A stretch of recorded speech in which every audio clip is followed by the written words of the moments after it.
Assalomu alaykum rahmatullohi va barakatuh. Azizlar, bu ko'rib turganingiz ovozali joy namoz. U nima desanglar, men hozir ochib tayyorlab qo'ydim.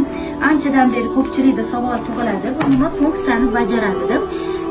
Bu joy namoz sizlarga ibodat qilishni o'rgatadi. Ya'ni namozlarni har xil, masalan, qazo namozlari bo'lishi mumkin, safar namozlari, musofir namozlari, azondan keyingi duolar, hammasini ayollarga ayol kishini ovozida, erkaklarga erkak kishini ovozida o'rgatadi. Ko'rishingiz mumkin. Azon duosi, suralar, bomdod namozi qilishi, peshan, mana bu yoqda asr, shom, xufton, undan tashqari 3 rakat vitr, tahajjud va qazo namozlarini ham qanday o'qilishi ko'rsatilgan. Ya'ni joy namozi ustiga turib yoqqaningizdan keyin xohlasangiz erkak, xohlasangiz ayol kishining ovozini tanlaysiz va qaysi namozni o'qimoqchi bo'lsangiz o'shani bosasiz.